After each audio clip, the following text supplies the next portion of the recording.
শুরুতেই একটা সুসংবাদ, যেটা আপনারা অধিকাংশই ইতিমধ্যে পেয়ে গেছেন। নিউ ইয়র্কের যুবলীগ নেতা মিজানুর রহমান সকালে মুক্তি পেয়েছেন।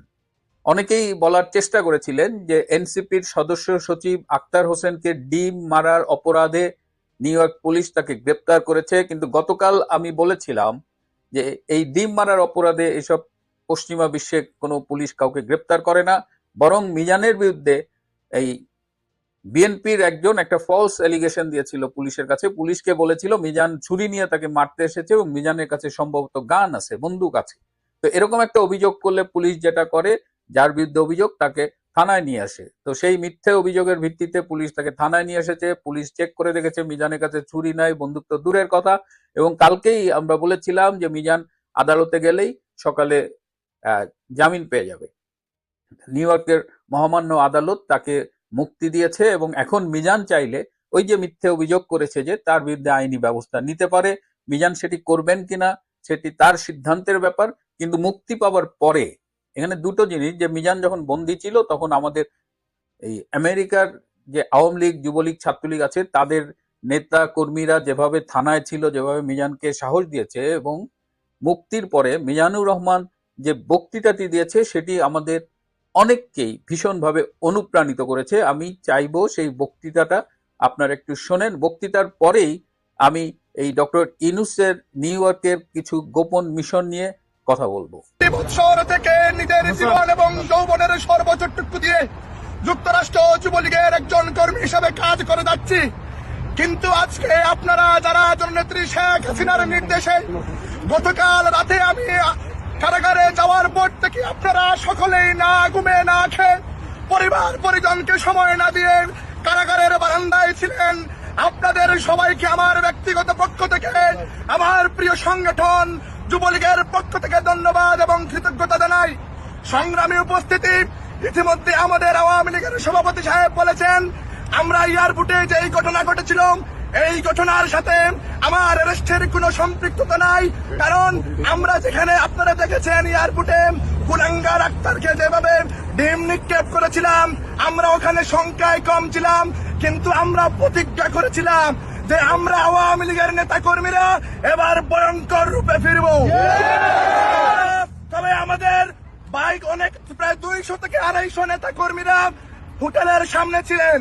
আমরা কিন্তু ওখানে সংখ্যায় কম থাকলেও এখানে একা মিজান চৌধুরীর কৃতিত্ব নয়, কৃতিত্ব যুক্তরাষ্ট্র আওয়ামী লীগ, যুবলীগ, ছাত্রলীগ আপনাদের।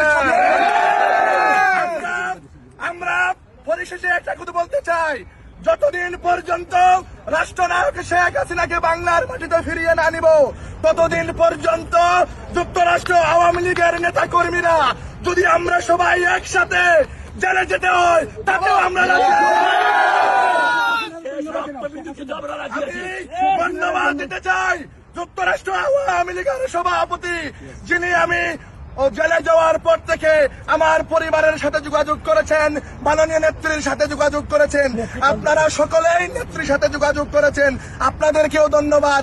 প্রিয় বন্ধুরা আমার, আমি শুধু একটি কথা বলতে চাই, কাল রাতে যখন আমার হাতে হাত করানো পড়া হয়েছিল আমি গাড়িতে ওঠার আগে বলেছিলাম শেখ হাসিনার কর্মীদেরকে দাবায় রাখা সম্ভব।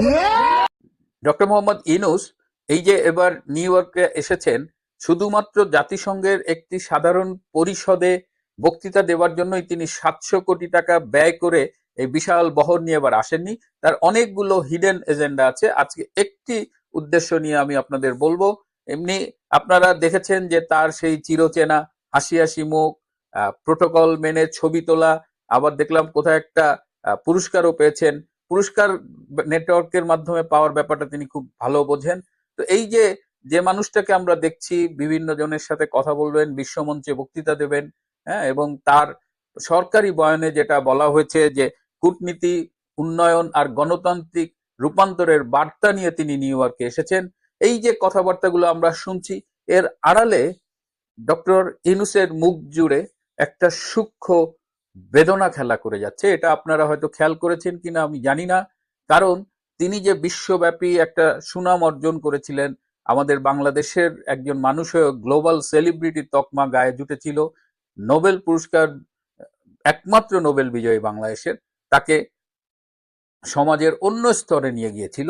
তো এই যে দীর্ঘদিনের বিল্ড তৈরি করা একটা ইমেজ, সেই ইমেজটা কিন্তু আজকে ভীষণ হুমকির মুখে পড়েছে। বাংলাদেশে সহিংসতা, অর্থনৈতিক অস্থিরতা, রাজনৈতিক বিভাজন সব মিলিয়ে তিনি যেন ব্যাড গভর্নেন্স বা দুঃশাসনের এক প্রতীক হয়ে উঠছে। এই যে তিনি একদিকে গ্লোবাল মিডিয়ায় টাকা দিয়ে তার পক্ষে বিভিন্ন সংবাদ ছাপান, তার প্রেস সচিব থেকে শুরু করে এই যে বাংলাদেশের মিডিয়াগুলো তার গুণগান গায়, বাংলাদেশের মানবাধিকার ভুলণ্ঠিত, সাম্প্রদায়িকতা চরমভাবে বিরাজ করছে, গণতন্ত্র নেই, গণমাধ্যমের স্বাধীনতা নেই, তারপরে এগুলো নিয়ে আবার স্বীকার করারও কোনো মানসিকতা নেই।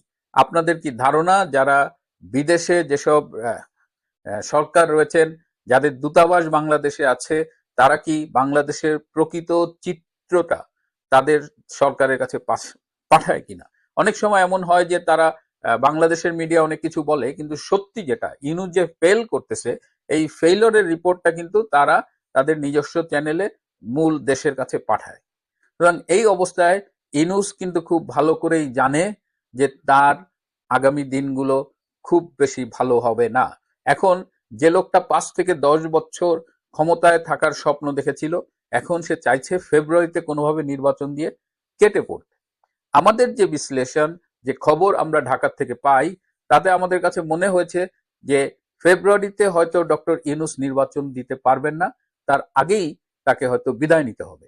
তো দুটো সম্ভাবনাই রয়ে গেছে। একটা ধরে নিই যে তিনি ফেব্রুয়ারিতে নির্বাচন দিয়ে তিনি যে নির্বাচনটি তিনি করবেন সেটি আবার হবে নিয়ন্ত্রিত নির্বাচন। সেই নির্বাচনটি ইনক্লুসিভ হবে না। অলরেডি আওয়ামী লীগকে বাদ দেওয়া হচ্ছে, জাতীয় পার্টিকে বাদ দেওয়ার জন্য আওয়াজ তোলা হচ্ছে, 14 দলকে হয়তো বাদ দেওয়ার জন্য একটা ষড়যন্ত্র করা হবে। তো এই অবস্থায় যেটা চেষ্টা করা হচ্ছে যে নিজেদের নিয়ন্ত্রিত একটা নির্বাচনের মাধ্যমে পছন্দের দলকে ক্ষমতায় দিয়ে ডক্টর ইউনূস চলে যাবেন। এটা হলো ভালো অপশন। অল্টারনেট যেটা হলো যে তার আগেই তার একটা অসম্মানজনক বিদায় নিতে হতে পারে। সেইটা সবকিছু মাথায় রেখে তিনি এটা ধরে রেখেছেন তার হয়তো ক্ষমতা থেকে চলে যাবার পরে আর বাংলাদেশে বসবাস করা হবে না।